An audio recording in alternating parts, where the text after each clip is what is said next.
وہ ہاتھ نہیں آتا۔ اس کی بنیادی وجہ یہ ہے کہ ارادوں میں پختگی اور عمل کی نیت نہیں ہوتی، جس کی بنیاد پر انسان کو ان گفتگو سے اور اس کلام سے اور ان دینی باتوں سے نفع نہیں ہوتا۔ ہم دیکھتے ہیں، روزانہ کا تجربے ہے ہمارے، بازار بھرے پڑے ہیں اور بازار سے روزانہ خریدار جھولیاں بھر بھر کر، تھیلیاں بھر بھر کر سامان اپنے گھروں کو لے کر بھی جا رہے ہیں، لیکن انہی بھرے بازاروں سے بہت سارے لوگ خالی ہاتھ روزانہ جا رہے ہیں۔ کیا مطلب ہے؟ کچھ تو صرف ٹہلنے کو جاتے ہیں، کچھ تو جو ہے صرف دکانوں کا نظارہ کرنے کو جاتے ہیں، اور کچھ صرف ٹائم پاس کرنے کو جاتے ہیں۔ تو ظاہر سی بات ہے، جو ٹائم پاس کرنے کو جائے گا، جو خالی نظارہ کرنے کو جائے گا، جو صرف دیکھنے کو جائے گا، وہ کیا لائے گا؟ بازار تو بھرا ہے۔ جس کی جو طلب ہے وہ اپنی طلب کی بنیاد پر اس دکان میں نہ ملے تو اس دکان میں، اس دکان میں نہ ملے تو اس دکان میں، اس مارکیٹ میں نہ ملے تو اس مارکیٹ میں تلاش کر کے لے کر ہی آتا ہے، اور گھر کو آ کر کہتا ہے بڑی دقتوں کے ساتھ مجھے ملا ہے یہ سامان۔ کہ لینا مطلوب تھا۔ جب لینا مقصود ہوتا ہے اور مطلوب ہوتا ہے تو انسان لے ہی لیتا ہے، اور جس کو لینا ہی نہیں ہے اس کو تو پھر ظاہر سی بات ہے وہ جہاں بھی جائے وہ خالی ہی رہے گا۔ تو بزرگان محترم، اللہ مجھے بھی معاف فرمائے اور آپ کو بھی معاف فرمائے، آج امت نے اور ہم نے لینا چھوڑ دیا، ورنہ اصلاح کے لیے میری بھی اور آپ کی بھی، اس لیے کہ مجھے بھی ضرورت ہے، آخرت میرے لیے بھی ہے، جنت میں مجھے بھی جانا ہے، جہنم سے مجھے بھی بچنا ہے۔ تو بزرگان محترم،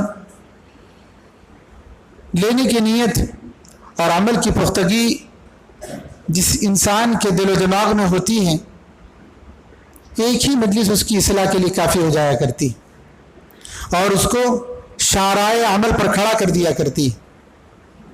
بہرحال اللہ مجھے بھی عمل کی سعادتوں سے بہرور فرمائے اور آپ کو بھی عمل کی قوت اور استحکام اور نیتوں کی درستگی کے ساتھ گزری ہوئی زندگی پر معافی اور بقیہ زندگی کو سنوارنے کی سعادتوں سے اللہ تبارک و تعالیٰ مالا مال فرمائے۔ جو رمضان گزرا ہے، خوش نصیب ہے وہ لوگ جنہوں نے رمضان کو اللہ کی رضا اور پیارے آقا حضرت محمد صلی اللہ علیہ وسلم کی بتائے ہوئے پاکیزہ طریقوں کے مطابق گزارنے کی سعی اور کوششیں کی، اور اس میں وہ کامیاب بھی رہے۔ اور جنہوں نے رمضان کے روزوں اور تراویح کا مکمل اہتمام کیا، ان کے لیے ایک عمل ہے کہ من صام رمضان ثم اتبعه بست من شوال كان كصيام الدهر او كما قال صلی اللہ علیہ وسلم۔ جس نے رمضان کے مکمل روزے رکھ لیے، اسے چاہیے کہ وہ شوال کے 6 روزے بھی رکھ لے، اس لیے کہ ضابطۂ خدا بندی ہے، من جاء بحسنۃ فلہ 10 امثالها، جو ایک نیکی لے کر آئے گا اللہ اس کو 10 نیکیوں سے نوازیں گے۔ 10 تو ابتدا ہے، خلوص نیت پر وہ اپنی شایان شان دیں گے۔ تو چونکہ ایک حساب کے مطابق 360 دن ہوتے ہیں سال میں، تو 30 روزوں پر 300 دنوں کا اجر انہوں نے پہلے ہی دے دیا۔ اب 60 بچے تھے، یہ 6 رکھ لیں گے تو 60 روزوں کا اس کا بھی ثواب مل جائے گا۔ تو گویا سال بھر اس نے روزہ رکھا، اور ہر سال کی عادت بنا لیا تو گویا زندگی بھر روزہ رکھا۔ وہ تو نوازنے کے بہانے چاہتے ہیں کہ میرے بندوں کو کسی نہ کسی طریقے سے میں نوازوں۔ اب بزرگان محترم، رمضان تو گزر گیا، کتابوں میں لکھا ہے جس کی رات جیسی گزرتی ہے دن ویسا گزرتا ہے، جس کا جمعہ جیسا گزرتا ہے ہفتہ ویسا گزرتا ہے، اور جس کا رمضان جیسا گزرتا ہے سال ویسا گزرتا ہے۔ اب ہم کو اپنا اپنا جائزہ لینا ہے، ہم نے رمضان کیسے گزارا؟ راتوں کو عبادتوں میں، طاعتوں میں، تلاوتوں میں، ذکر و اذکار میں اور توبہ استغفار میں گزارا، یا پھر کسی اور مشغلے میں